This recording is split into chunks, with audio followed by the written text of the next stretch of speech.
오늘 김용전 민주연구원 부원장에 대한 재판이 열립니다. 김용전 부원장, 이재명 대표, 민주당 이재명 대표의 최측근으로 꼽히죠. 그렇기 때문에 오늘 재판에 상당히 많은 관심들이 쏠릴 수밖에 없습니다. 민지숙 기자. 네. 자, 받는 혐의 한번 우리가 쭉 자세하게 좀 정리를 해보죠. 네, 일단 쟁점 여러 가지가 있는데 오늘 재판의 핵심 먼저 설명을 드리겠습니다. 이 김용전 부원장이 받았던 이 8억 원의 돈 왜 받았고 어디에 썼는지가 핵심 쟁점이 되고 있습니다. 이 돈이 이재명 대표의 대선 선거 자금으로 쓰였다면 이 대장동이나 성남FC 의혹과는 차원이 다른 이 치명타가 될 수 있기 때문인데요. 여기에 또 김용 부원장에게 돈을 건넨 혐의로 함께 재판에 넘겨진 이 유동규, 남욱, 이 대장동 일당이 이 재판에서 어떤 추가 폭로를 내놓을지도 주목이 되고 있습니다. 일단 검찰은요, 김 전 부원장의 혐의를 입증할 이 충분한 물증을 이미 확보했다라는 입장입니다.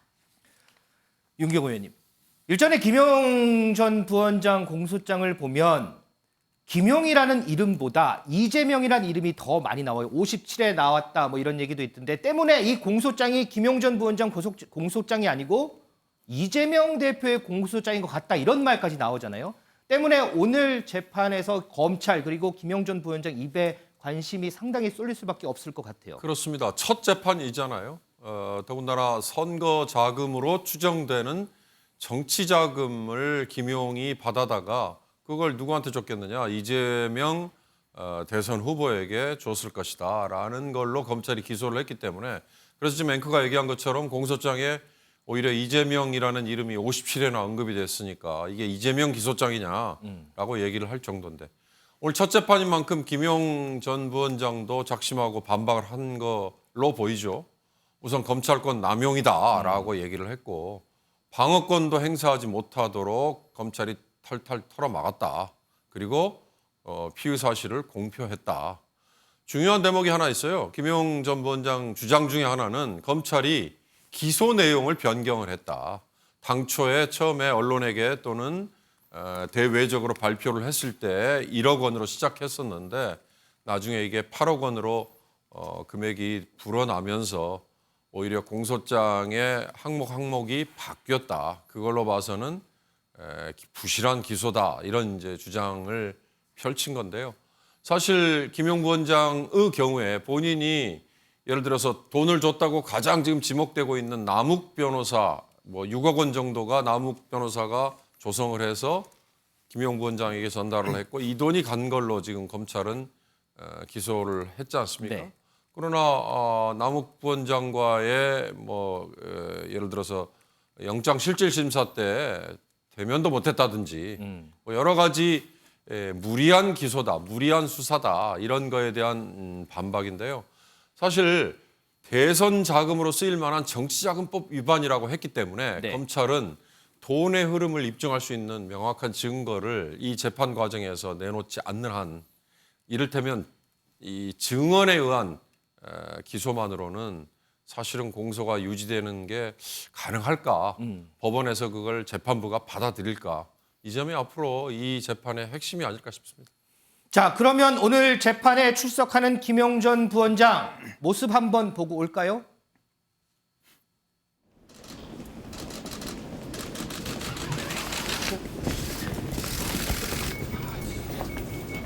변호사님 골프 리스트로 위장한 문건 작성하신 게 맞으실까요? 그 자금 조성경이 문건도 작성하신 게 맞으신가요? 네, 오늘 함께 재판에 출석한 유동규 전 본부장, 남욱 변호사 모습 보고 오셨습니다. 이현정 의원님, 조금 전에 윤경호 의원이 얘기했듯이 어쨌든 김용 전 부원장 측은 전부 이게 진술에 의한 거다 이런 얘기를 했어요. 때문에 검찰이 이를 입증한 뭐 증거, 예를 들면 뭐 자금 출처라든지 사용처라든지 이 부분을 제시를 해야 될 텐데 과연 제시를 할 수 있을까 이 부분도 관심이 좀 쏠립니다. 그러니까 뇌물 사건은 현장에서 누가 목격을 하기가 어렵기 때문에 그 진술의 구체성 이런 거 가지고 이제 주로 유무죄 여부를 판단합니다. 이번 같은 경우는 결정적인 이제 유죄로 어떤 그 심증을 가지시는 게 남욱 변호사의 재무 관리하는 이모 씨라는 분이 있습니다. 근데 이 분이 여러 가지 남욱 변호사의 어떤 돈의 어떤 입출납을 기록한 기록장이 있어요. 그 기록장에 보면 날짜가 명시가 되어 있습니다. 그리고 그 날짜의 1, 3 그다음에 안에 관료이고 골프 이렇게 돼 있습니다. 그걸 뭐냐면 이제 골프 타수다 뭐 이런 식으로 해서 이제 어떤 면에서 좀 커버를 하려고 하는데 사실은 뭐냐면 4월 25일 날 1억, 5월 31일 날 5억, 6월 1일 1억 이런 식으로 이제 기록을 해뒀다는 장부가 발견이 된 거예요. 지금 저희 화면에 나가는 이제 그렇죠. 저 부분이죠. 바로 저 부분입니다. 그렇기 때문에 저 날짜에 실제로 돈이 어떤 전달해졌다라는 걸 이제 입증하는 것이고, 이거는 이제 이 남욱시 어떤 재무관리하는 팀이 돈을 관리하기 때문에 이런 부분에 대한 어떤 돈의 흐름들, 이 흐름들이 입증이 된다 그러면 아마 김용 씨가 본인이 받았다고 뭐 이렇게 거부를 하겠지만 당시의 위치라든지 당시에 그 근처에 있었다든지 예를 들어서 유동규 씨의 사무실에 왔다는 증언도 있지 않습니까? 네. 그러면 그 날짜와 어떤 시간이라든지 이런 것들이 맞춰 나가면 아마 판사 입장에서 보면 아, 이 증거와 진술이 굉장히 구체적이고 입증 가능할 만하다라고 판단한다 그러면 사실 유죄에 굉장히 심증을 굳히는 상황이 되지 않을까 그렇게 예상을 해봅니다. 신경미 의원님, 김용전 부원장 체포영장이나 압수수색 영장을 보면 그 안에 대선 자금이라는 표현이 나오거든요. 이것 때문에 이재명 대표와도 연관을 안 지을 수는 없지 않을까 싶기도 합니다. 예, 그 당시의 영장 내용을 보면은 광주 경선 직전에 돈을 요구해서 그 돈을 가지고 광주를 내려갔다는 거죠. 그러니까 그 당시에 광주 경선이 여러 가지 맥락상으로 봐서 대단히 중요했던 시점이었습니다. 그러니까 이제 그걸 검찰이 딱 집어낸 건데요. 물론 자료가 얼마나 있느냐는 재판을 해봐야 검찰이 증거 제시를 할 것이기 때문에 현재로서는 뭐라고 예단하기는 좀 어렵습니다. 만약에 이것을 구체성이나 진실성이나 정황적으로 입증할 수 있다고 그러면은 인정이 되는 거고요. 그걸 판사가 심증상으로는 인정하지 못하겠다 그러면 매우 어렵죠. 근데 지금 여러 가지 증거를 내놓는 금방 이 의원이 얘기한 그것도 증거 중에 하나일 텐데요. 그런 것들이 딱딱 악의가 맞아 떨어지면은 판사의 심증을 얻어낼 수 있을 거고요. 만약에 그렇지 못하면은 입증하기가 매우 어렵죠. 그리고 또 하나 지금 공소장이 자꾸 변경이 됐다고 그러는데 원래 공소장 변경은 할 수 있습니다. 이건 검찰의 법률적 권한이기 때문에 그걸 가지고 뭐라고 그러는 것은 저는 매우 법률적이지 못하다. 그건 분명히 말씀드릴 수 있습니다. 정확하게는 대선 경선 자금이라고 표시가 돼 있었죠. 이 부분은 제가 좀 정정을 하겠습니다. 민수 기자, 조금 전에 우리가 영상을 봤어요. 함께 기소된 유동규 전 본부장 그리고 남욱 변호사 오늘 재판 함께 참석을 해요. 네, 두 사람 법정 앞에서는 묵묵부답이었지만요. 앞선 이 공준일에서는 김용전 부원장에게 정치 자금을 건넸다는 사실, 본인의 혐의를 모두 인정을 했습니다. 조금 전 이현정 의원님께서 말씀하신 것처럼 앞서 검찰은 이 남욱 변호사의 측근이 김용전 부원장에게 돈을 전달한 시기와 액수를 구체적으로 기록한 메모를 이 재판부에 제출을 한 것으로 전해졌습니다. 해당 메모에는 골프라는 제목이 붙어 있는데 이에 대해 남욱 변호사 본인이요, 이 정치 자금이라는 사실을 숨기기 위해서 이런 제목을 붙였다라고 검찰에 진술한 것으로 전해졌습니다. 윤경호 의원님, 지금 보면 이재명 대표 측근들 줄줄이 재판 예고가 돼 있어요. 그리고 이 가운데 유동규 전 본부장은 계속해서 폭로전을 이어가고 있습니다. 이재명 대표에게도 적지 않은 부담이 될 것 같습니다. 큰 부담이죠. 사실 대장동 사태라고 얘기하면 김만배 한 축이고 실질적인 역할을 했던 유동규 또 하나 축이잖아요. 뭐 나머지 남욱이라든지 뭐 이런 분들이야 어떻게 보면은 김만배 밑에 있는 뭐 부수적인 동업자 관계라고 본다면 그 김만배 쪽은 입을 아직은 닫고 있지 않습니까? 그렇죠. 본인이 뭔가 지켜야 될 게 있는 거예요. 본인의 재산이든 그다음에 형량에 대한 고려든. 유동규 전 본부장의 경우는 처음에는 이재명 대표를 지키려는 노력을 한 걸로 비춰졌죠. 그러나 구속돼 있는 기간 중에 심경의 변화라고 알려져 있었고 그 후에 구속 만기로 풀려 나온 다음에는 오히려 이재명 대표를 공격하는 쪽으로 간단 말이죠. 네. 최근에는 나와서 뭐 유튜브 방송에도 활발히 나가서 증언을 한다고 했지 않습니까? 그게 뭐 100회가 예정이 돼 있다 이런 얘기도 있고요. 급기야 담당 재판부가 언론의 자유 내가 막을 수는 없지만 재판에 영향을 줄 수 있는 행위는 자제해달라고 얘기를 했다고 알려져 있지 않아요? 네. 재판부가 그렇게 봤다는 이상은 유동규 전 본부장의 증언 중에 전원 증언이라는 것도 있잖아요. 내가 이렇게 들었다라고 하는 이런 것들은 사실 재판부가 쉽게 증거로 채택하지 않지 않습니까? 네네. 그런 여러 가지 것들을 감안하면 유동규 전 본부장의 이런 무차별적인 폭로 이게 과연 먹힐까 아니면 역효과를 가져올까? 결국 이재명 대표에게는 유동규 본부장의 폭로는 전반적으로 보면 굉장히 불리해요. 그러나 유동규 본부장이 뭔가 의욕이 앞서고 그다음에 뭔가 감정이 앞서서 앞뒤가 잘 맞지 않는 증언을 한다든지 이런 상황도 생길 수 있기 때문에 그런 것들은 오히려 본인에게 불리하게 되지 않을까. 재판 과정에서 상당히 논란이 예상됩니다. 이현정 의원님. 그러면 방금 윤경호 의원이 얘기했던 이 부분, 유동규 전 본부장과 관련된 이 부분이 이재명 대표에게는 그나마 보이는 돌파구가 될 수가 있을까요? 글쎄요. 과연 그런 게 이제 지금의 혐의가 이것뿐만 아니라 여러 가지로 지금 넓혀져 있기 때문에 복합적으로 돼 있죠. 네, 그렇죠. 그거를 아마 극복하기는 꽤 어려울 듯이 보입니다. 물론 이 대장동 문제에 대해서는 아마 이제 이번 주는 다음 주 정도에 검찰이 이제 기소를 할 걸로 예상이 되는데요. 네.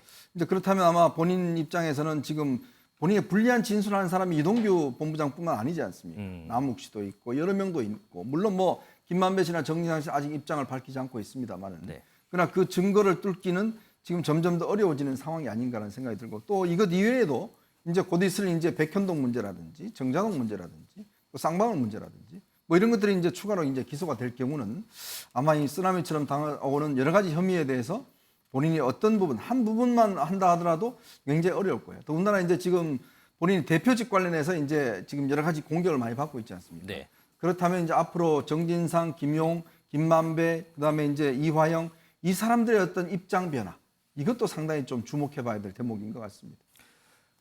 방금 이현정 의원 발언 중에 대표직에 대한 공격이라는 언급이 있었습니다. 자, 이런 상황에서 민주당 비명계로 일컬어지는 의원들의 만찬이 오늘 예정이 돼 있습니다.